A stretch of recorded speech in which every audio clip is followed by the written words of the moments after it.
Welcome back to Kings of Columbus on the podcast. Doug Lesmerises and Bill Landis breaking down Ohio State, Indiana. So what actually we're doing, guys, is on Kings of the North on Wednesday, we're going to have the full big game breakdown, both sides of the ball, like we like to do with games like this. And on this show, Bill, on Kings of Columbus, we're going to do what we did before the Penn State game, which is sort of draft the 10 most important people for this game. So we want to give this loyal, educated, dedicated Ohio State audience kind of a double dip of that stuff. So that's what people should be prepared for. We sent a texter survey that we'll talk about a little bit, but hopefully by the time everybody here, if you take in both shows, by the time you get to Saturday, you should have a pretty good feel for what we think about this thing. Yeah, I think you'll know everything you'd care to know about the game leading into it. I like splitting it up this way too, because KOTN, when we do the big game breakdown, can be a little more like 30,000 feet view, like statistically driven. This is a little more drilled down on like players who might impact the game. Yeah. And so we know that it's a huge deal that Ohio State center Seth McLaughlin suffered a major injury and is out. And you guys talked about that on an emergency snap judgments, Bill, right? So we certainly going to talk about that on this show, but we also would direct people to that show, correct? If they didn't catch that. Yeah, check out the snap judgments for the first sort of raw reaction to that. We'll definitely talk about it here because we're drafting important players, and I'd imagine Ohio State center position will come up. And then on Wednesday night, later on tonight, if you're listening to this on Wednesday, we will talk to Ryan Day. I don't know what will come of that, but we'll be at practice. Yeah. We'll get to talk to Ryan. We'll get to talk to some players. So any information that comes out of that can be heard on some snap judgments later on Wednesday evening. So one of the things we did is send out a survey to the tech subscribers. I send a game survey every week and just say, here's the spread. Do you think Ohio State will cover, not cover? Do you think there's a chance Ohio State could lose? And then I ask every week, what is the faith that people have in Ohio State winning the national championship? I usually do that on Friday. This week, I did it on Tuesday night because I wanted to include it on the show. And I also wanted to get some vibes about what people think of Indiana, Bill. What do Ohio State fans think of this upstart Big Ten foe that is coming into Ohio Stadium on Saturday? First question, Ohio State's favored by 13 over Indiana. And actually the line, just so people know, I think it might have been at 14 at some point. But anyway, it was definitely 13 before the injury. Yeah. And I think it's 13 and a half now. So it's not like the Seth McLaughlin injury all of a sudden moved the line. It actually moved towards Ohio State half a point. So sometimes people care about that stuff, right? Like, I mean, I don't know. Yeah, it's been moving too. Like I never saw a 14, but it opened at 11, I think, some places. And it has steadily moved toward Ohio State throughout the week. And the injury to this point hasn't changed it. We'll see. I could see that being a situation where maybe it changes a little closer to game time, but yeah, it's not like it dropped a point after Seth McLaughlin was announced as being out. Yeah. So split on this. Ohio State will win by 14 or more, 49%. Ohio State will win by 13 points or fewer, 49%. Indiana will win 2%, which is a little bit of a tip of the cap to Indiana. So that's pretty good. Natty faith going into this, which again, it's not like a guarantee that Ohio State will win the national championship, but do you have faith that they are a national championship caliber team, right? Nothing is guaranteed. And that's at 7.46 out of 10. It had been up as high as like 8.4 or so before the Oregon game. It dropped as low as 5 after the Nebraska game. So it has been slowly ticking back up since the Nebraska game. And I did send out this survey before the news was official of the McLaughlin injury. And there were some people in the text who were like, can I change my natty faith? Can I change my pick for the game? And I understand that, but this is where you are. And then faith in beating Indiana, 8.11 on a scale of 1 to 10. So like a half point higher than national championship faith, which again, I think is probably about right. I don't think anybody should be a 10, but Indiana's really good, Bill, but I don't know that Ohio State fans should be at a 4 of like, I don't know if Ohio State can beat Indiana, right?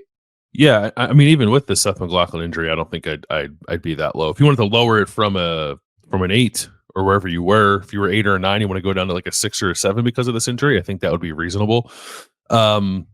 Indiana is very good, but like Ohio State is still, it's a two score line, right? For a reason, because Ohio State is more talented and deeper than Indiana, which is like I might repeat myself a few times saying that because that was just something that stuck out to me watching Indiana, Michigan. I just thought Indiana's like lack of depth started to show up a little bit in the second half of that game. But yeah, those are reasonable numbers. No doubt, though, they would drop a little bit if we resent the survey out following the Seth McLaughlin injury. Yeah. And then the last thing, I didn't know if Ohio State fans thought Indiana's story this year was cool or annoying or they didn't care. So I gave 3 options, Bill. What most closely matches your feelings about Indiana? I don't care that much. They aren't my team, which is completely reasonable. They've benefited from their schedule, and if they lose, they probably don't deserve a playoff spot, which is sort of like, cute, but not serious. Mm-hmm. Or they're a good team and a great story, and as long as they lose to Ohio State, I'd like to see them in the playoff. Like, hey, cool. Mm. What do you think won among Ohio State fans? Oh, as long as they don't beat Ohio State, I'd love to see them in the playoff. Yeah. How much they did win? Do you think what do you think it got? What percent? Slightly north of 50. Yeah, 77. 77. People are into it. Yeah. Okay. Yeah, 77%. Good team, great story. Like to see them in the playoff as long as it doesn't include a win over Ohio State. 12% don't care. 12% benefited for their schedule. If they lose, they don't deserve a spot. So for an opponent, again, like I would like to think that everybody in the North just holds hands and rallies against Georgia and Alabama and is constantly like, well, if it can't be us, I hope it's you. And it's like, I understand that that's not actually the case. I also think it is, especially to Ohio State, it is such an underdog story. And it remains one of the weird things that, again, like whatever the stats are on Purdue, that Purdue has beaten Ohio State in the last 20 years, multiple times, and Indiana hasn't beaten Ohio State since 1988. Like, this is almost like the number one afterthought to Ohio State in the Big Ten. Like, Northwestern's beaten Ohio State more recently. Northwestern, Ohio State played Northwestern in 2 Big Ten title games. Purdue's been a pain in the butt. I guess like Rutgers and Maryland since they came in, but they're new. This has been 40 years, right? Is that right? Like 35. Like This is like for Indiana, I think, especially for Ohio State fans, this is, but I think it is, I think it's okay. Ohio State fans are set up to be like, oh, those guys. Yeah, we're not afraid of them, but sure, I hope they get in, right? That it's like a cute thing, but I don't, because it's never been a thing in like a whole generation of Ohio State that Indiana's been a problem. No, I was thinking though, there have been some games that have been a little interesting, right? In the recent history, 2015, the Xander Diamont game, they have an opportunity to, I think, win it right at the end of that game in Bloomington. I picked Indiana to win that game. Yeah, 2014, I think Ohio State ended up winning pretty comfortably, but that was like the Tevin Coleman had a couple long touchdowns, and like Indiana kind of hung tough with Ohio State there. 2017, Ohio State opened the season at Indiana, and I believe was trailing at halftime of that game. So it's like Indiana has given Ohio State some pretty good swings, but yeah, it's never gotten the job done. Yeah. Last and 42-35 in 2020. That was the game that kind of like Justin Fields came back down to earth, right? Was that the game like Justin Fields had been killing everybody? 3 interceptions in that game. Yeah. Yeah. So, but the last 3 years, 54-7, 56-14, 23-3 last year. So, okay. That's where we are. Do you want to draft? You ready to do this to help inform our loyal, educated, dedicated Ohio State fans what we think about this game? Let's do it. The people that matter most, players, coaches. If you can find somebody who's not a player or a coach that matters, more power to you. Who do you want to take number one? I will take the obvious. I will say Ohio State center, or we could say Carson Hinzman because I think that's who it's going to be. But Ohio State's starting center in this game, the person who will have to replace Seth McLaughlin, and we can talk about that individual and what that person needs to do, what Ohio State's missing with Seth McLaughlin, but then also the shuffling that happens because of that. And I think Ohio State will have to obviously move some more pieces around. And I think Indiana's got enough on its defensive line to worry you under normal circumstances, but now Ohio State will have a new starting center, a reworked left side of the offensive line. And that is, I had been thinking a lot about a different matchup in this game. And we probably talk about with receivers versus DBs later on, but now I am kind of back to being squarely focused on Ohio State's offensive line going into this game against Indiana's defensive line. So I think this is the right pick.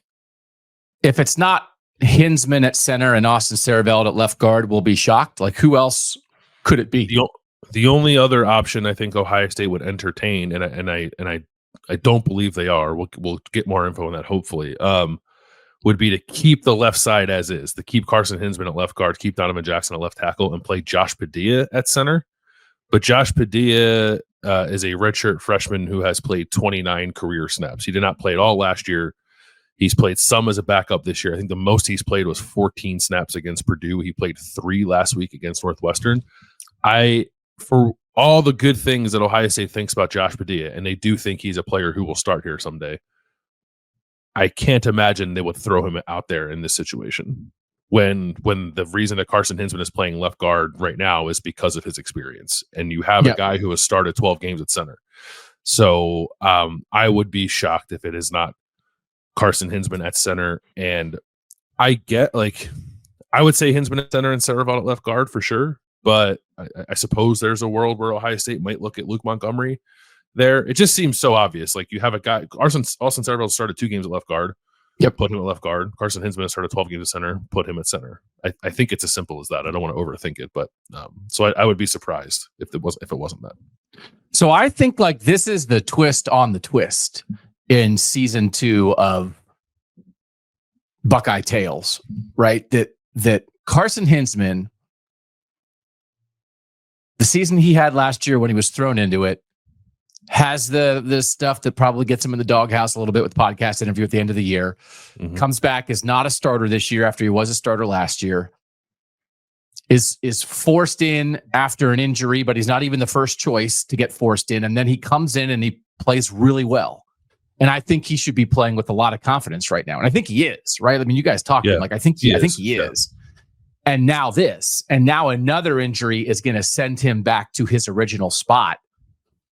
Like, this is one of those things where, like, you're called to stuff. Like, if the Josh Simmons injury had not happened, I think Ohio State would be in a much more difficult spot with the Seth McLaughlin injury.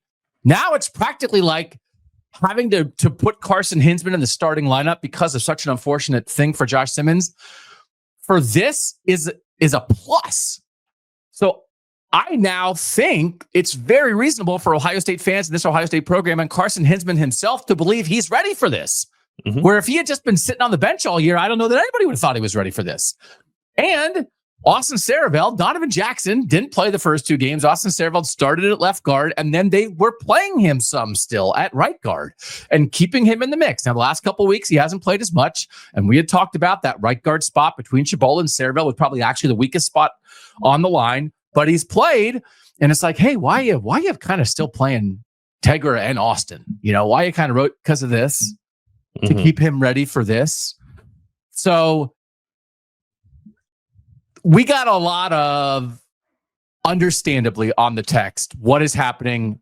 Don't let this rumor be true. We're screwed. Oh no. I mean, that's the reaction of the Ohio State fan base when you hear news like this.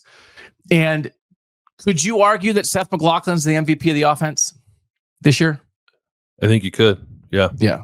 I think people in that building might argue that. Mm-hmm. So, of course, that's real.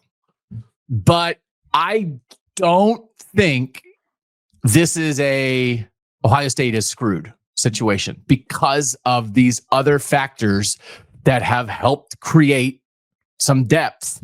And I think Carson Hinzman is ready for it. I think he is. I think it is. He's a top 100 recruit. Like, it's not like a physical thing. I think it was thrown in early last year, probably mentally, emotionally, maybe not ready for it. Get humbled. Now your team needs you and you have all this experience in you. I think this is like a moment for him. I think this is a moment for him. Like, not just like, oh, I hope they're good enough. I think it is a moment for him. As much as a center can have a moment, that's what I think Ohio State fans should be ready for. And then actually, I think like left guard is like, okay, but guess what you have surrounding Austin Sarabelt at left guard? The last two guys who started at left guard. Mm-hmm. So they got him. Donovan's got him. So I am actually like inspiring myself through the potential of guys being called into situations. A lot of the stuff of like next man up is like, well, I'll tell you what, the next man is not as good as the man who was there. Otherwise, he would have been there to begin with. But like this situation, Bill, I don't think Ohio State fans should be distraught. I think they should be rallying around these guys and who I think are prepared to seize the opportunity. And I think that these solutions are so much better than what they did the first time with Seth McLaughlin at left tackle. I think they've learned their lesson. I think this will go 1,000 times better than the first game with Seth McLaughlin at left tackle went. I don't know if I'd say 1,000 times, but I'm with you generally. I think, all the texts we got about Ohio State screwed, the season's over. That's how I felt when Josh Simmons went down. And Ohio State found a way to navigate that through some trial and error. I think they were wrong in their initial reaction. Seth McLaughlin got hurt, and then they got it right the second time around, right? And there is at least a more clear and obvious answer to this problem. It's still a problem. I'm not saying that Carson Hinzman is definitely going to be awesome, but you have a guy who has started 12 games at center, just waiting to be inserted in that spot. And he played center. It's not like he hadn't been playing center all year. He was the backup center until the Penn State game. He's played 65 snaps of center this year. He had been practicing there all along up until 3 or 4 weeks ago, right? So it's not like it shouldn't be like that much of an adjustment for Carson Hinzman to just slide back in the center. It's a different job. He talked about that, like having to snap and having to make the calls puts a lot more on your plate. I think the dynamics are very different this year. Part of it, I actually disagree with one thing you said. I think part of it was physical last year. I wouldn't say it was all physical. I think it was more mental, emotional than it was physical. But I think physical had a part to play. He was a bit undersized and he was pretty young. He was a redshirt freshman who had not played at all the year prior. So I thought that showed up sometimes in like terms of play strength. But I don't know that it showed up since he's been playing left guard this year. So I think he's better in that regard. I also think he was playing center last year with a brand new starting quarterback who had no experience, and now he has Will Howard to play with. Right? I think that makes a huge difference. So. Last year he was playing center like without a tutor because Luke Whippler left. Luke Whippler left. Yeah. Seth McLaughlin isn't leaving, and I would imagine, right now, Seth McLaughlin has to go take care of himself, but there's FaceTime, and I would imagine that Carson Hinzman and Seth McLaughlin might be talking a lot over the next couple of days. I would be shocked if Seth McLaughlin is not on the sideline for this game. Right. I think he'll be there. He'll be a new offensive line GA for Ohio State the rest of this season. What was I just going to say? Oh, when Carson Hinzman was put into the starting lineup, and we're all sort of like what's up with this? He hasn't played all year. This is kind of weird kind of thing. A lot of what Ryan Day talked about was how much Carson had already learned from Seth McLaughlin. That I think Carson was in a much better place with like how to prepare, how to let stuff kind of roll off your back if something goes wrong, like how to handle the emotional ebbs and flows of a game, understand, see the field a little better, like all that stuff. I think he learned a lot from Seth. And I like it's on Carson too, right? Carson had the initiative to want to learn those things, but I think Carson Hinzman was already benefiting from that relationship with how well he was playing at left guard. So why wouldn't he continue now that he's playing center? So I definitely think it can be okay. And I get Justin Fry has deservedly kind of been under the microscope here all year. Don't go too far. Don't go too far on Justin Fry thoughts. Okay. I guess the what I was going to say is I just saw a lot of Ohio State screwed. It doesn't have any depth. They have a 12-game starter at center they're putting in there, right? Like that is the very definition of it. Like if it's because you don't think Carson Hinzman's good, then like I guess that's fine. Yeah. But I don't know how many teams would have the opportunity to move pieces around and have a guy who has started 12 games at center to go play center, and a guy who's at least started a couple games at left guard to go play left guard. Yes, that's a luxury that a lot of teams don't have. So this would be like if I'm writing the script here, right? So this would be like you do a prologue to this episode that is all like last season from Carson Hinzman's perspective. And it's like that Whippler says he's going, and Hinzman realizes he's going to have this opportunity, and he's excited and confident about it. And then you can see through practice in the season, like his head is spinning a little bit. He realizes he maybe isn't ready for this. And then he like is kind of down on himself, and maybe he does the podcast interview at the end of the year, and he gets like kind of in the doghouse for that or whatever. And then like maybe he thinks about like, this is one of those again that it's like, hey, they're starting center. You're not going to be the starting center. That's portal material sometimes, right? That wouldn't have been a shock. Like, hey, like this didn't work out with this guy. We're on to the next thing. But he stays, and then like you're back into him this year, and he's like working, and he's not starting, and he's a little bit disappointed. And then like the injury happens to Simmons, and he thinks like, oh, maybe I'll get my chance. No, it's not you. Okay, well, I'll stay ready. And then it doesn't work out. Now it's like, all right, Carson, you're up. And he like sits up in his chair, right? And now he's playing well. He's feeling good. And this injury happens in practice, and everybody else, no. And Carson runs over, and he's like, Seth, because like Seth is his mentor now. Seth is the guy who's helped him figure all this out. And Seth's on the ground, and Carson has like tears in his eyes, and he looks down, and Seth looks up and says, you're ready. Let's go. Number 2, Justin Fry. Okay. That's why I interrupted you. Sorry to jump the gun. We love to talk about before Curt Cignetti. You know who like the one guy in America who's not into the whole Curt Cignetti thing? Justin Fry. Because Justin Fry was like, maybe this JMU guy won't work out. I'm next. Because we talk about that a ton. Justin Fry's like a borderline offensive line legend at Indiana. And we're like, why is Justin Fry coming he's coming to the Midwest, get like your Midwest seasoning, whatever. Like he obviously had worked with Ryan Day and Chip Kelly before, but it's like, it borders Indiana. Like we were like, this is the path. Like this is the Justin Fry to Bloomington path. And instead Indiana football is literally the best it's ever been. And they just signed their coach to an 8-year extension. But what Ohio State needs right now is the best of Justin Fry. Everything that maybe, and like a lot of that, we're just like making that up. It's like, did he come to Ohio State to be the next Indiana head coach? No. A lot of that at the time was definitely overstated. Yes. Yeah. But like, whatever, guys, I mean, people are saying Don Brown, the former Michigan defensive coordinator, got fired at UMass. And I've seen people saying like Neil Brown, the West Virginia head coach, went to UMass. Maybe he'll go be the coach there. And it's like, okay, we just do that. When your alma mater comes open, we're like, hey. So like, this is it. So you have to rally the room emotionally. You have to mentally prepare these young guys, but you also, now it's like, have you been doing the things to prepare yourself for this? Because the point I want to make about this too is that Ohio State is now officially down 2 starters from what it planned for this year, right? Mm-hmm. So they had a top 5. They're now missing 2 of their top 5. Indiana is also missing 2 of its top 5.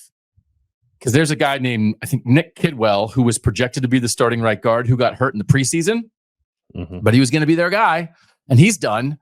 And then they lost their left guard a couple weeks ago, and they had to put in a new starter at left guard last week when they played their last game against Michigan. Yep. So Indiana's down 2 guys too. And Notre Dame's down 2 guys. Notre Dame, their starting left tackle got hurt in the preseason. Their starting center got hurt in September. So like, this is not great, but it is not beyond the realm of, I don't want to say typical exactly, but these things happen, Bill. And it is not an unreasonable expectation for an elite program to be ready for this. So we understand the initial reaction, but this is a test of your room, and this is a test of Justin Fry, which is why I'm drafting him second. No doubt. Like it is a test of the room, and it's a test of their depth. And I didn't say what I said about like them having some interior depth to like push back against any narrative against Justin Fry, because I do think all the criticism he's gotten is for sure is warranted, right? Case in point, like they didn't have another tackle ready to go when Josh Simmons went down. And it just, I just think the way the room has kind of broken down, like I just think they have some more interior guys who are ready to go than they do tackles. If we're having a conversation about replacing another tackle, I have no idea what Ohio State would do. That's not the situation that we're in. So it's a test of the room. It's a test of what Justin Fry has been able to build and develop there. Like I think on some level, right, the improvements we've seen from Carson Hinzman reflect well on Justin Fry. And now we need to see those improvements continue at center. And then we need to see Austin Sareveld looked pretty good, I thought, in the first game and a half, 2 games when he was out there. And then since then, I don't think has played very well. And his usage since then reflects that. He didn't play at all against Penn State. He's played a handful of snaps in the game, 3 games since the Oregon game, where he had to play 30 snaps in that game because Tegra Shabola was injured in that game. So he has to be better. I think that maybe more than Carson Hinzman will be the spot that's the tell on how well Justin Fry has done getting his room ready, is whether or not Austin Sareveld can step in and perform, or whether if it's Luke Montgomery, same thing. I wonder about the Larry Johnson's defensive line always seems to play really well against Penn State because of Larry Johnson's emotional ties to Penn State. I wonder if Justin Fry's ties to Indiana bring out something different in him throughout the week that might make the offensive line play a little better in this game than they would otherwise. I don't know. Maybe that's silly, but yeah, he's incredibly important in this game. I love Indiana football, guys. This is an amazing story. Being a Hoosier helped shape the man I am today. So let's go out there and kick them back to the Stone Age. Let's ruin their Cinderella story. Let's be the bad guys in this. So yeah, I mean, this is so, but I do think that having 7 offensive linemen ready is a normal part of the job for an offensive line coach, which is I think the bottom line of this. So if it's which is why I was just absolutely appalled by the Nebraska game. Mm-hmm. Right? That's what you had, one injury, and it was you can't run your offense because you end up putting a guy out there who looks like he's not ready for the job. Mm-hmm. It's how it's one guy. That's your 6th guy. It's your swing tackle. I was just absolutely, that was a failure to me. That was a coaching failure. Not much more than a player for that your next guy up was that ill prepared. I was absolutely blown away by. So as much as I think, and you're saying the same thing, they're more prepared just where their depth is for this. Also, Justin Fry has to be more prepared. He must do a better job getting Austin Sareveld ready for this week than he did getting Zen Michalski ready. Yeah. So he has a mark against him this year in terms of have your room ready. Absolute mark against. He's getting another shot. Unfortunately, for Seth McLaughlin, and unfortunately for the Buckeyes, he's getting another shot. Okay, who's pick number 3? Is it another offensive lineman? It is not another offensive lineman. It's Josh Fryer because he's from Indiana. Because he is from Indiana. That's right. No, I'll go. We're drafting a lot of Ohio State guys, but obviously Indiana guys factor into the thought process. But I'll take Denzel Burke. In this matchup with Indiana's receiver core against Ohio State's cornerbacks. That was the matchup that was on my mind prior to all this offensive line stuff. I'm thinking mostly about Elijah Surratt, Indiana's top receiver, against Denzel Burke, but Indiana's got a pretty good receiver core. Elijah Surratt, Omar Cooper, Miles Price, who was hurt against Michigan, but I think will be available in this game. Keyshawn Williams had a nice game against Michigan. He's got some speed. But Surratt is the guy. He's got the targets, the larger target share of all those guys, and Burke is Ohio State's still number 1 cornerback. I think that's how he's thought of in the room, and we know what happened against Oregon: 8 targets, 8 receptions, 179 yards, 2 touchdowns against Denzel Burke. I don't know how much better he's been since then, and he's not gotten the same workload, but he's been targeted 11 times according to PFF, 9 receptions, 98 yards, no touchdowns, 2 pass breakups, but there's been a play at least the last 2 weeks where just you're kind of holding your breath a little bit on what it might look like when Denzel Burke gets into another matchup with an elite receiver. And I think Elijah Surratt is that. And I think Indiana's got other dudes at that position that should have Ohio State's attention and respect for sure. So I think Ohio State needs the best game we've seen from Denzel Burke perhaps in his career in this game. And if Ohio State sees Oregon again, that will be a tougher test, I think, for the Buckeyes. But I honestly, I think this one's right there. Maybe there's not a guy with like the pure speed of Tej Johnson in Indiana's receiver room, and none of these guys have the recruiting pedigree of Evan Stewart, but they've all played better, I think, than Evan Stewart this year, and they're all really good. So I don't know that Denzel Burke. There were a couple of questions that Jim Knowles and Ryan Day this week about, is Denzel Burke sort of having a crisis of confidence? Austin was asking some of that stuff, and of course they said no. But I did think it was interesting that Ryan Day said like he and Denzel Burke were having some conversations about those things, just like make sure that Denzel's in the right place, and they think that he is. But if he's not, like that is an area that Indiana will very much be willing and able, I think, to exploit on Saturday. Multiple texters said Denzel Burke for this. Jen R. Have to watch the back shoulder fades, and he hasn't been playing his best. That's Jen R. in North Carolina. From the 3-2-1, Denzel Burke, he needs to live up to his expectations and lock down the receiver he's covering. Grant said Igbenogson and Burke. I know you said one, so how about one position group? The corners both need good games. Like this is on the mind. And again, there's a lot of people saying this kind of thing, right? That and you know, they'll be Indiana's machine, and then Curtis Rourke will go deep and drop one in the bucket. It's exactly what they did against Michigan. They got down 3-0. They had a great drive to respond, and then they had another touchdown drive that was like machine. All of a sudden, it's a deep shot, put it right on the guy's hands in the end zone. So like that's what they do, isn't it? It is, yeah. That was so the first, they scored 2 touchdowns in that game, both in the first half. The first was a back shoulder ball to Omar Cooper in the end zone. Michigan was down Will Johnson, so like on that play, it was Omar Cooper against Zeke Berry, who's normally the nickel but was playing outside in that game, and like had a nice pass breakup later, but that's not his natural position. So anyway, like they got a touchdown that way, and then I think it was a very next drive that came down and hit Surratt on a double move against Jair Hill for like I think it was a 36-yard touchdown. But yeah, Curtis Rourke is one of the highest graded downfield passers according to PFF. He is actually, I was looking at Sports Info Solutions. He is the number 2 in terms of efficiency on back shoulder fades in the country. They have that stat. Man, you're fancy stats. I don't know how reliable it actually is, but yes, they do have it. But they do it because he's very accurate when he can throw within rhythm. Maybe we'll talk about it more. I don't want to talk about it too much, but like it's a combination of a confident, aggressive, accurate quarterback and receivers who are willing to make contested catch situations. One of the things from the Indiana-Michigan game when I was there, talking to some people, like there were actually a couple plays where Indiana's receivers didn't make the catch, and people were like shocked because they had done it all year, right? It was such an outlier that I think Surratt dropped one, and there was another one on the sideline. Might have been Omar Cooper, maybe didn't secure it, but yeah, they had just been so reliable up until that point that people were really surprised that they didn't reel those catches in. So they're going to be up to the task. Like they're not going to be afraid of challenging Ohio State's corners, which I guess brings into question then, can you get to Curtis Rourke in enough time to disrupt that? I think that's probably the key for Ohio State defensively. But the one-on-one matchups on the outside will be worth watching in this game because I really do think this receiver core is for real.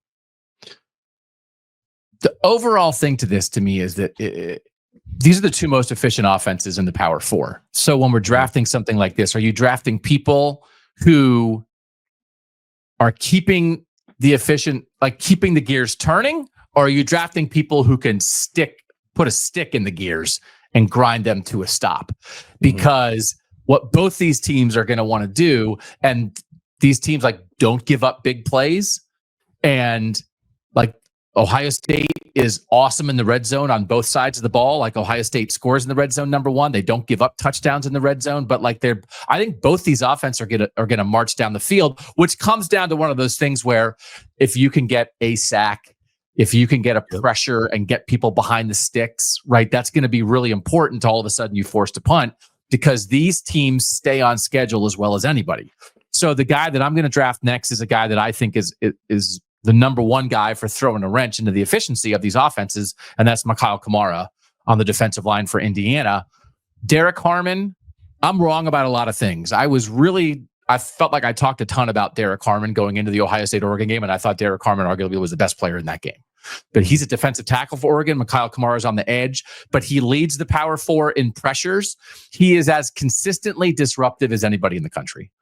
He's in the top 10 in the country in tackles for loss. He's in the top 10 in the country in sacks, but he is just constantly getting pressure, Bill. And so he's going to be moving Will Howard off his spot. He's going to be, I mean, like he screws up run plays. And one of the things, Gary Danielson brought this up during the Michigan-Indiana broadcast, is that Indiana runs a lot of stuff up front. He said that they constantly disguise looks with their front four, that you don't know what they're going to do, which also folds back into, hey, new left guard, guide sliding back to center, Seth McLaughlin, for especially a defensive front like this, would have been very helpful to have for Ohio State. They're not going to have that because Indiana is going to try to screw you up. But when they screw you up, sometimes they free up Mikhail Kamara, who was great at JMU and is kind of an All-American candidate at defensive end. And you just have to get accustomed to seeing him in the backfield, because I don't know that he'll have a ton of sacks or tackles for loss, but he's gonna disrupt stuff. There's no doubt about that in my mind. Yeah, he will. It'll be an interesting matchup because, like, when I think of Josh Fryer, I get worried about length and speed, and I guess I would say the same thing about Donovan Jackson. Yep, Mikhail Kamara is 6'1", 265. Like, he doesn't look like a defensive end. No. He's very crafty. He's incredibly powerful. Good hands. Really good hands. I do wonder if, like, what makes him very good might also be the things that Ohio State tackles might be best at handling, kind of thing. Like, I don't know. I guess famous last words, right? I don't know that we will see those kind of snaps we saw from Abdul Carter, where he just like got off the ball like a maniac and absolutely smoked Donovan Jackson on a couple of plays. I don't know if that's Mikhail Kamara's game necessarily, but he's really good. You're right. Like, he's the guy. He's the guy you have to key on if you're Ohio State. I think he's like sort of the chess piece they'll try to move around and free up, as you said. They have other good guys up front, right? And they don't have a lot of depth up front. That's the thing I was mentioning earlier. Like, they only really play kind of 5 defensive linemen, and Mikhail Kamara plays basically every snap. Like, he doesn't come off the field. So that could be a situation where maybe he's fairly disruptive early. Can he sustain it for the entire game, kind of thing? That'd be a question in my mind, but he's excellent. The statistical profile is incredible. Like, he leads the country in pressures, not just P5, like all pass rushers in the FBS. He has the most. And it's 9.5 sacks, I think, right, which also leads the Big Ten. So this is, I think that would make him the most productive edge guy for sure that Ohio State has seen so far this year. So I feel pretty good about Ohio State's offensive tackles, all things considered, but this is a matchup that I think will tell us a lot about where exactly they are. Abdul Carter has 17.5 tackles for loss to lead the Big Ten. Kamara has 14.5. That's second. But I completely agree with you. We sort of gave Donovan Jackson a pass on 2 or 3 speed rushes from Abdul Carter. The first game that Donovan Jackson played left tackle was just like, well, I don't know what. It didn't happen 30 times. What are you supposed to do?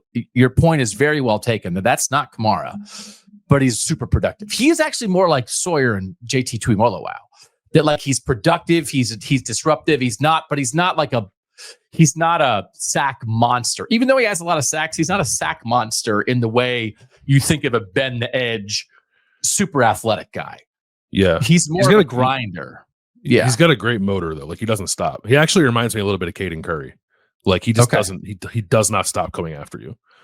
Which is difficult to deal with. They do free him up. They do some things to free him up. You know, there's a play early in the Michigan game where, like, they run a stunt and he's just like right now. He's a good run defender too. He's right in the hole, tackling a running back because they freed him up. And then, like, again, if you leave him unblocked, he'll come from the backside and drag guys down because he never stops. So he is not. And again, he's a JMU guy. He was super productive at JMU. But again, this is not a 5-star recruit. It's not Abdul Carter, but just like incredibly productive. And Harmon has been, the Oregon guy has been like more pressures than any defensive tackle in the country. And it's like he was incredibly productive against Ohio State. So you just have to be prepared for that in this game. Okay. Who's next for you? I'm going to actually draft Emeka Egbuka. Okay. You're on Big Game Mech. You're on Big Game Mech. So I didn't realize how big Emeka Egbuka was in these big games. I have my notes are a mess here. Where are my notes on Emeka Egbuka? Just freestyle. You got it. You're a ball I knower. can't find them. You don't need notes. He has, so it's something like, I can't believe I can't find it. He has played in 6 top 5 games in his career. 2 this year, 1 last year, 3 in 2022. And he has something like 42 receptions for almost 500 yards, and he's scored in every one of them. Wow. And he's got a little bit of rushing production in a couple of those games too. Okay. I think it's 42 for 476, and he scored in every game. Some of those were like, he's had like 2022, I think he had like 9, 9, and 10 in terms of reception in those 3 top 5 games. He had 12 touches against Oregon earlier this year. He didn't touch it a ton against Penn State, but he scored in that game this year. Was huge in the Notre Dame game, which was not a top 5 game on the road last year, but I think still kind of applies. They just go to him in these kinds of games. And I tried to ask Ryan Day about it on Tuesday, and the way that he answered it, or I guess I should say the way that he didn't answer it, this like leads me to believe that they think he's going to be the guy for them in this game. Okay. I said like, hey, like Emeka had 12 touches against Oregon, and he's only had 12 touches in the 4 games since then. Like our defense is doing things to take them away, which I think the defenses are a little bit. Are you thinking about needing to get the ball to Emeka anymore? And he gave like the most generic answer ever of like spreading the ball around, lack of plays, like we got to get everybody involved type of thing. It's like he didn't even want to approach addressing the specificity of that question. Yeah. Which makes me think that they're going to get him the ball a lot in this game. And it's not so much like about a matchup necessarily that I think Ohio State might be able to exploit. Like Indiana has had a good secondary. I think they're probably a little better coverage wise on the outside than they are in the middle, but that's true of most teams. I just think Emeka shows up in games like this, and maybe they get a little creative with him with some sweeps or whatever, get him involved in the run game with some of the offensive line issues. I'm not sure, but the 12 touches over the last 4 weeks, I don't think is indicative of how they plan to use Emeka in this game. I think he will be a heavily involved piece of this offense. Okay. I like it. I'll take Curtis Rourke, the Indiana quarterback. Okay. And this is just, when he's in rhythm, he's so in rhythm. Like you could almost, I don't know if you're going to take Jim Knowles, we would take Jim Knowles, but I think like getting him out of rhythm is really key for Ohio State. Because when he's feeling it, and it's just like 3-step drop, boom, in rhythm. He almost got so in rhythm, he like threw a pick in rhythm against Michigan that it was just like, boom, drop, my back foot hits, I let it go, and it's like, oh shoot, there's a Michigan defensive back there. Ripped it right to the nickel. Yeah. It's like it is. I mean, it really is machine-like when they are rolling. And he's excellent at it. He's accurate within his accuracy. You know what I mean? Like it's not only that like he gets it to the guy, but it's like he puts it like right on the guy's hands. Okay, I'm going to lead him by a step. I'm going to hit him on his back shoulder. I'm going to put it on his hip away from the defender. Like you can see the veteranness in everything he does. And he doesn't really get rattled. And I think Ohio State like has to do something to try to get him off his rhythm. But he's also experienced enough and smart enough. And a lot of this stuff applies to Will Howard too, that if you try too hard, he's just going to find the weakness. No, you blitz from here and now I'll get the ball out there and I beat you, because it's just, he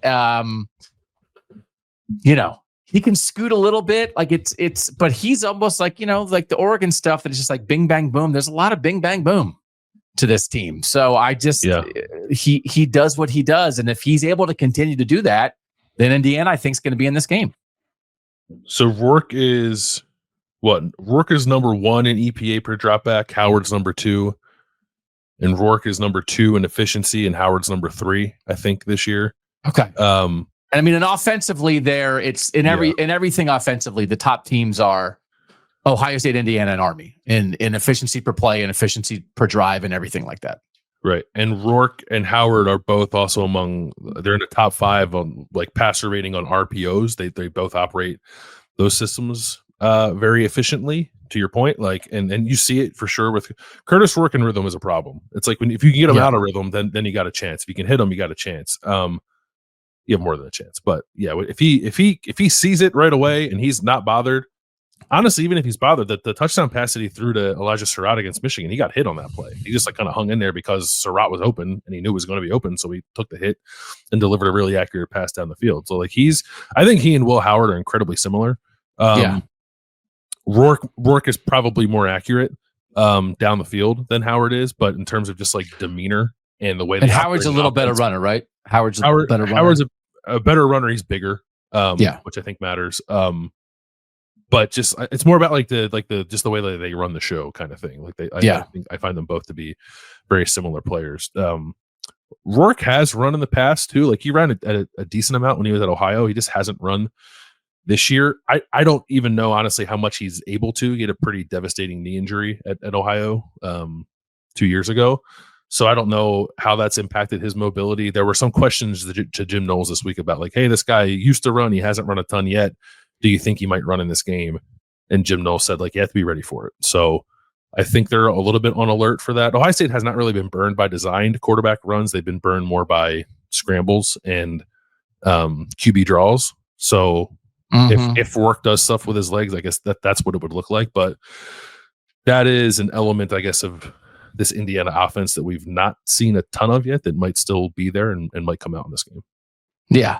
And there's respect for this. This is Max said, as a fellow OU alum, I wonder how Curtis Rourke will perform against the level of talent when the stakes are this high in this kind of environment. He was great at OU and has been stellar this season, but playing the Buckeyes in the shoe is a whole different beast versus a down Michigan team at home. So that is, again, like obviously there's a lot of things here. I think as much as I feel like, I've been fighting back against people trying to talk down Indiana's record this year, and taking care of business is a real thing, and being 10-0 is a real thing, especially when the comparison is the SEC and Ole Miss losing to Kentucky and Tennessee losing to Arkansas and Alabama losing to Vanderbilt. Like I'm not really here for like downgrading teams that just take care of business, but you also can do that and acknowledge they ain't seen nothing like this. Like this is right. This is for everything Indiana is, for everything a guy like Curtis Rourke is, for everything a coach like Curt Cignetti is. There's nobody on this roster that has faced something like this. So that is part of the analysis of everything about Indiana. Whereas Ohio State guys, this is their third top 5 game this season. Like it's like, oh, their careers like this season. And the other 2 top 5 games for Ohio State were on the road. On the road, yeah. So this is like their easiest top 5 game of the season. And for Indiana, it's the biggest game that really anybody on the coaching staff or roster has ever been a part of. So, of course, that is worth saying. We're going to talk, like we're talking a lot about football, but a lot of times we know what your maximum is. How close can you get to that in this circumstance? And it's reasonable to think that Ohio State has a better chance to play its best because it's home and because it's done it a lot, and Indiana hasn't. So like I don't want to be dismissive of like that idea. This is new for these guys. They're really good. Do not underestimate their experience and their talent. Because the point that you are making, and again, like, we're not going into it a ton right now, but I sent a text about it. I think we'll talk about it on KOTM. Like we've been batting around the comparison of the D'Antonio Michigan State teams that between 2010 and 2015, Mark D'Antonio at Michigan State, 5 or 6 years, won at least 11 games. And in that stretch went 3-2 against Ohio State. Now, one of them was in 2011, what was the goofy Ohio State team, but still 2013 Big Ten championship game, the 2015 game. Like, I think that's a reasonable comparison for this. I think Cignetti and D'Antonio are in the same ballpark as coaches. And then somebody said, on text was like, hey, but like that Michigan State team had a much more NFL talent and stuff. They're NFL players on this team. I don't know that they're not first round draft picks, but they're NFL. Like some of these JMU guys that came around and are played, like they're going to get drafted, but there might be like a bunch of like 5th round picks on this team. So, but that's probably like 1 through 26. And they had the offensive line injury. Like otherwise, they've been like really healthy this year. which is super important to them because, of course, they're not as deep as a program like Ohio State. So, but the team they're bringing in here, and Curt Cignetti has said that this week, again, other than the fact that they lost an offensive lineman for the year and they had to start Tyler Stevens at left guard last week. Other than that, like they basically have all their dudes. So, and if they didn't, if they had like Notre Dame's lost 5 starters this year, if Indiana had lost 5 starters, they might be 8-2. Right? I mean, that's just like because they don't have the kind of depth the way that Notre Dame's been able to fill in. So, but that's but like we're living in the reality. They have been healthy, and here they come. So, but it's a big spot. All right, 7 pick to you. I actually will take Tyler Stevens, who you've mentioned a couple times. So he's going to start at left guard for Indiana. He's replacing Drew Evans, who has started the first, I guess it was 9 games of the season. 9. Yeah. And then was injured against Michigan State, did not play against Michigan. Tyler Stevens, the week that he started against Michigan, of 282 power conference offensive linemen who played at least 20 snaps that week. Out of 282, his PFF grade was 276th. He was really bad in that game. Like Curt Cignetti was asked about it this week and said, like, oh yeah, I thought he played well. He didn't play well. And that was against Mason Graham and Kenneth Grant and Rayshon Benny, like very good defensive tackles for Michigan. So it's not surprising that a guy who was a backup, didn't play well. He was a starter at James Madison, but he came with Cignetti and then was a backup at Indiana. Healthy Tyleik Williams, Ty Hamilton, I think being pretty steady. Caden McDonald, I think emerging a little bit as a difference maker at defensive tackle, potentially. Some of the interior blitzes that Ohio State has shown the last couple of weeks with linebackers Cody Simon and Sonny Styles could be a lot for a guy like Tyler Stevens to handle. They're really good at center with Mike Kadick, but I think that is a potential stress point. Not a potential stress point. I think it is a stress point on Indiana's offensive line that Ohio State might be equipped to exploit and perhaps put a wrench in the works, as you were talking about earlier. Yeah. Okay. No, that's a point.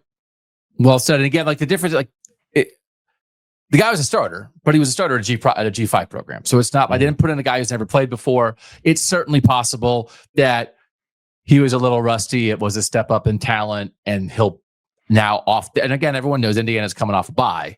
So I think it would be reasonable to expect he will play better. But up until the injury, they, like every Indiana offensive lineman had played like every snap this season. Like they had been perfectly in sync and like a really good unit.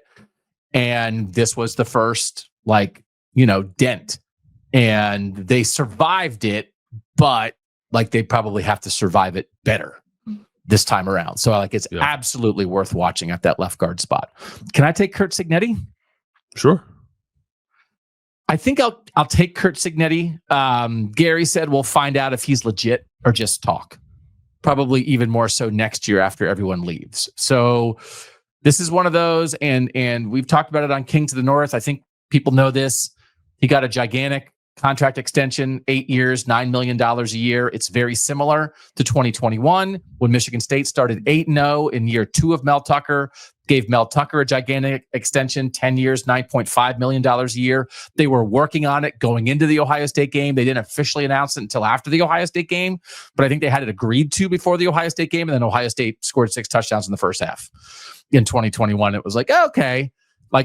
Michigan State was number 7 in the playoff ranking coming into that game, into Ohio Stadium, in the exact same spot. And the week before the Michigan game, like the exact same spot. It's a home game against a top 10 team with a coach that just got paid. And Ohio State destroyed Michigan State in that game. It was like the best half of football maybe in Ohio State history. Like, I don't even what would you say? But like, it was kind of a perfect half of football. Yeah. So do I think that's going to happen? I don't know. No, I don't. But man, it's crazy the similarities here. And so can Curt Cignetti, like Mel Tucker, and also a lot of what Mel Tucker built that year was on transfers. That was Kenneth Walker III. right? And Kenneth Walker did nothing against Ohio State in that game. That was a transfer-laden team, and then they kind of fell off a cliff, and then we all know the off-the-field stuff that torpedoed Mel Tucker. So there are multiple reasonable comparisons between Michigan State, Mel Tucker that year, Indiana's Curt Cignetti this year, and now we're in the exact same spot. So can Curt Cignetti get this team, which has been a great story, does not have the same depth of talent as Ohio State? Can they come in here and not lose by 50? Mm-hmm. Because part of this conversation, and we'll have this more on KOTN, is Indiana doesn't need to win. They really don't. But if they get destroyed, there are people who are going to be crying for them to not make the playoff at 11-1. Yeah. And they finish with Purdue next week. So you can't send that message, but Curt Cignetti also knows that. But they have to compete. And so they've got to bring it. They've got to be efficient. They have to have, I think, a couple little extra things here. Like they got to probably go for it on fourth down. One of the things is, like, for instance, Indiana is one of the best teams in the country at stopping teams on fourth down, because I think they're so efficient that teams feel like, man, we better go for it, because if we give the ball back to them, we're never going to get it back. They're just going to march. They're going to score. And they've only given up 7 of 25 fourth down conversions, but then they're going to have to go for it. So Curt Cignetti needs to be better than Mel Tucker. I think Curt Cignetti is better than Mel Tucker. I'm comfortable saying that, at least. It's not. They could still lose by 50, and I would still think that Curt Cignetti is better than Mel Tucker. So Curt Cignetti this week said, we've got a group of guys and coaches who've won 24 of their last 25 games. We don't have a confidence problem. Oh, they don't have a confidence problem. Yeah. No. I don't.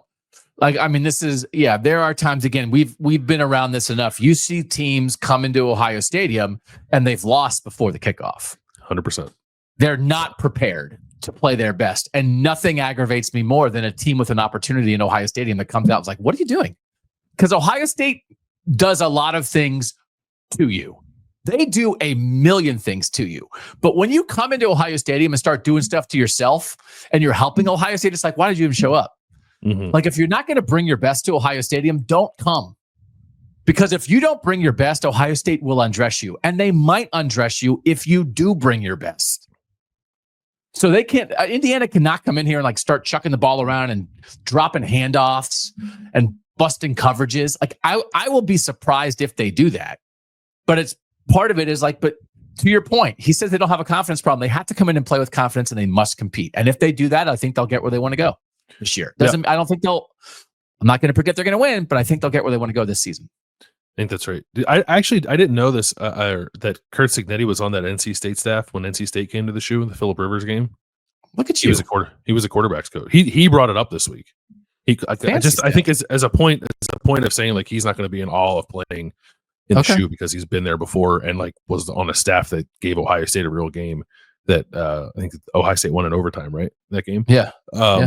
So he's at least, he's been in there before and had a modicum of success as a coach, I guess. Okay. All right. That was pick number 8. Was pick number 9? I'll take Will Howard. I think he should be picked here. I thought he played really well against Oregon. I thought after the pick 6, he settled in and played pretty well against Penn State. I think he showed I guess that pick 6 notwithstanding, a composure in these kind of moments that has helped Ohio State perform pretty well in top 5 games. And Ohio State will need that again in this one. I think his experience and his ability to see defenses and make calls and set protections is going to be at an absolute premium with Seth McLaughlin now gone. Those two were really good, kind of working together at doing those two things. They were really good. Will Howard has said this a couple times. Seth McLaughlin was not afraid to challenge Will Howard and vice versa, on what they were seeing, to make sure they got on the same page. And that's not to say that one of them was wrong all the time or vice versa, but I do wonder a little bit more about what that dynamic might be now that Seth is not there. And it just means Will Howard has to be a little more on point with that stuff. And I think he's been pretty good about it all year. And I I also think we'll see him run more. Like from now on, I think we'll see him run more. Right? They've held that back some. He only has 124 designed rushing yards on 28 carries this year. He had 385 last year on 55 carries at Kansas State. I'm not surprised that they've picked and choose their spots on when to use Howard as a runner. But we saw when they were trying to unlock a little something against Penn State, that's what Ohio State turned to. And I don't know this will be a similar game flow where Indiana's defense is really stifling Ohio State's offense. But even if it's not, I think with how important executing short yardage is going to be, how important finishing drives is going to be, and probably on some level wanting to help out the offensive line a little bit, Will Howard will be more of a runner in this game maybe than we've seen him be all year. I think the most designed attempts he's had in the game is maybe 9 against Iowa. He had 6 against Penn State. I think we could see double digits here against Indiana. Okay. That's a good pick. Other people that were suggested by the texters, we had multiple Jack Sawyer suggestions. Mm-hmm. We had Seth suggested Jermaine Matthews, sort of filling in for Davison Igbinosun and Denzel Burke at times. Phil was one of the people who said Jack Sawyer. Carnell Tate from Jason H was a suggestion. Jack Sawyer again from CB. Jack Sawyer from Kevin. Tyleek Williams from Brian. And again, when I try to compare this Indiana team to the D'Antonio Michigan State teams, Matt responded and said, no, it's 2021 Michigan State, the one we just cited. They got their doors blown off. So I also maybe am offering this as my breakdown of this game. Don't underestimate Indiana's experience and Indiana's talent. But Ohio State has Caleb Downs and Jeremiah Smith, and Indiana doesn't. Mm-hmm. And we have talked about the idea that this is a veteran Ohio State team with a bunch of guys who stayed for their senior years to do this, and their best players are a true freshman and a true sophomore. And I'm not saying that Indiana, right? I mean, I'm not saying Indiana is as talented as Ohio State. They have really good linebackers we didn't talk about. Aiden Fisher is a tackle machine. He had 14 tackles against Michigan. Jalen Walker right next to him. They just both stand there in the middle of the defense and diagnose like crazy. Really good. Good corners. CJ West at the transfer from the MAC, over Carson Hinzman at times as a load up front. They just have some of the guys up there. They have 2 running backs they believe in. Their offensive line has played very well. They have multiple receivers that you talked about, and they have Curtis Rourke. They really are 1 through 22. They really have real talent, but they don't have top 20 picks. They don't have 5 stars that blow stuff up.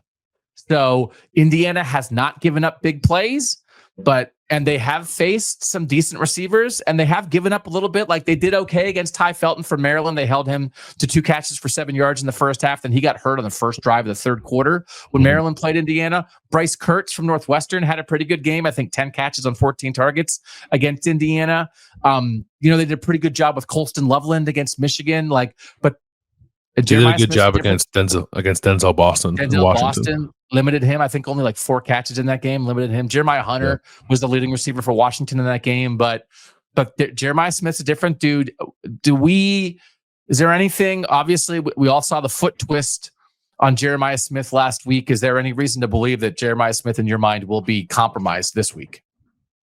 I don't think so. They kept him in the game, right? So that's enough for me. Ryan Day said he was good to go. Okay.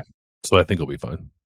And then Caleb Downs as a defensive playmaker coming up, making tackles in the hole, making sure that 6-yard runs don't turn into 40-yard runs. That's just a continuing thing. So that's to say, I'm going to take Jeremiah Smith and Caleb Downs as Ohio State's 2 best players and uniquely talented players, even in this top 5 game.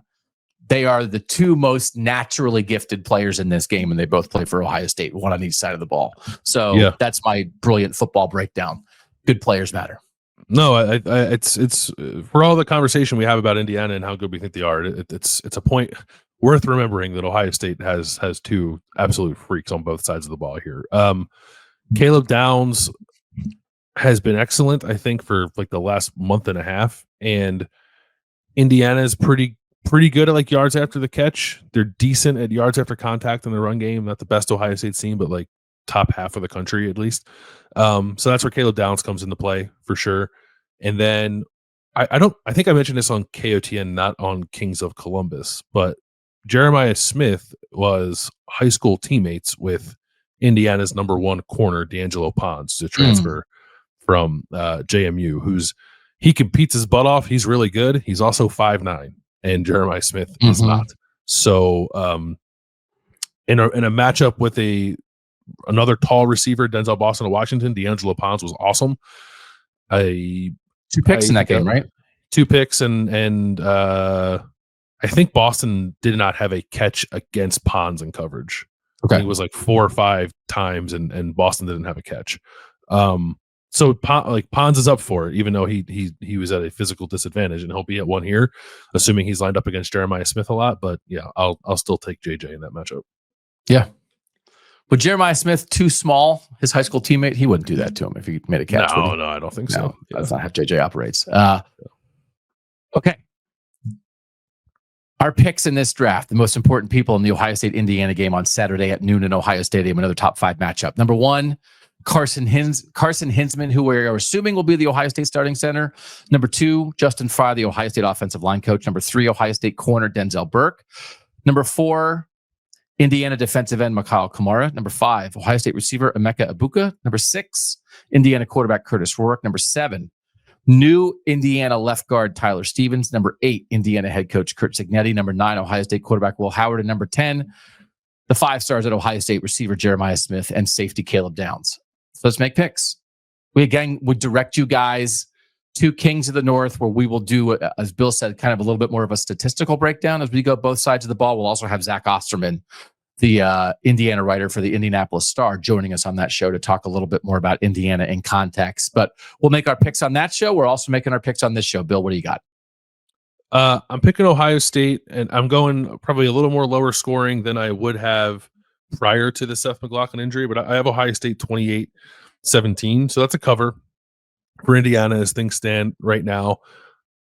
Both these teams, I think, play pretty methodically, so that factored into it too. Ohio State 110th in the country in plays per game. Indiana's 87th.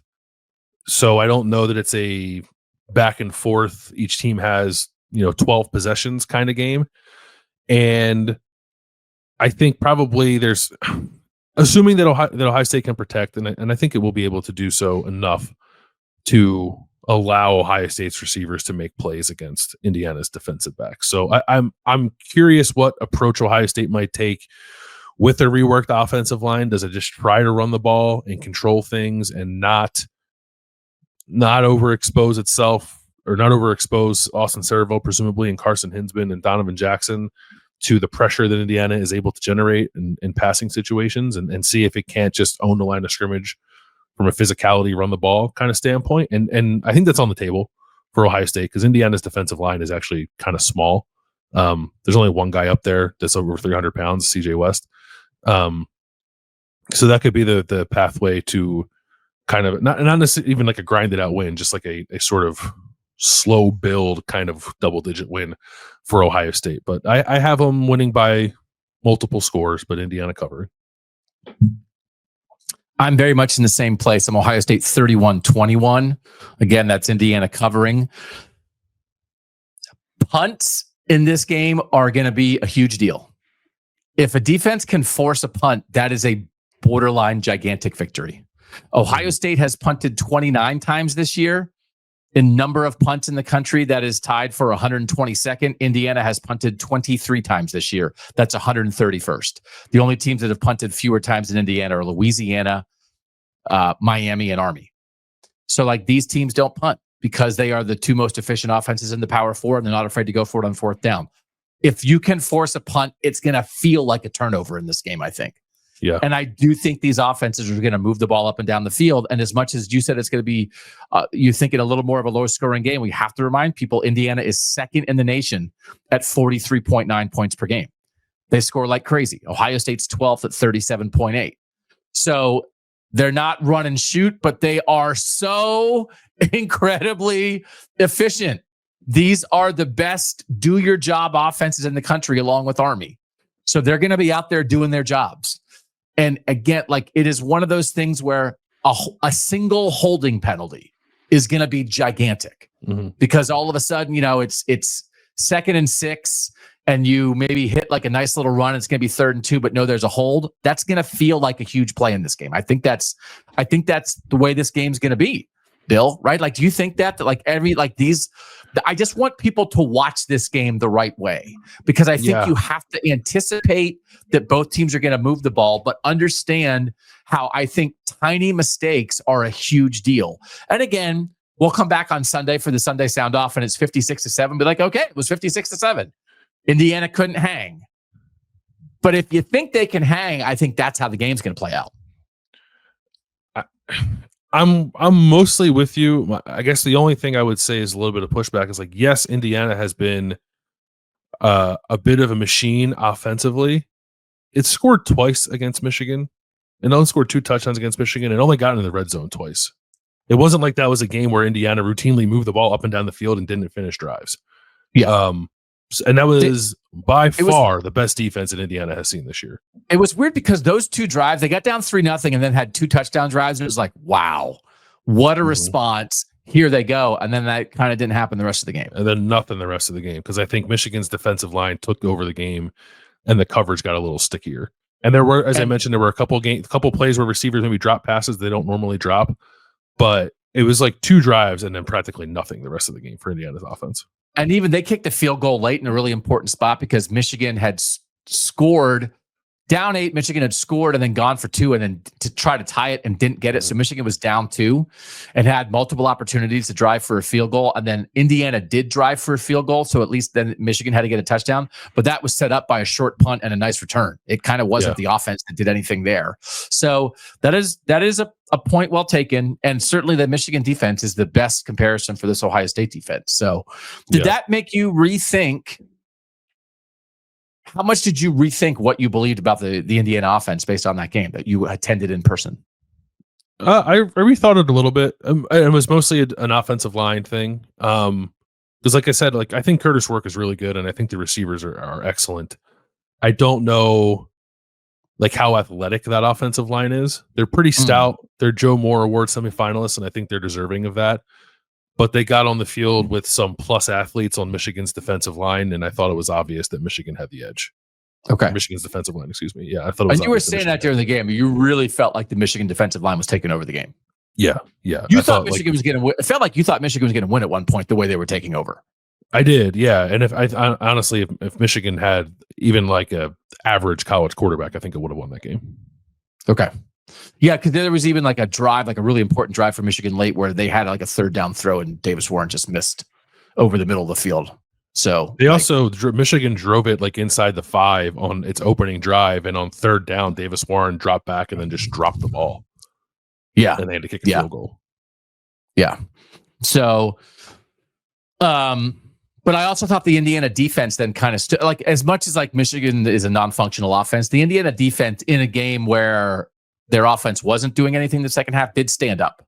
Yes. I think on drives in that second half. And again, I think those linebackers stood up, and the defensive line really got after it. And Mikhail Kamara like got disruptive. So, okay.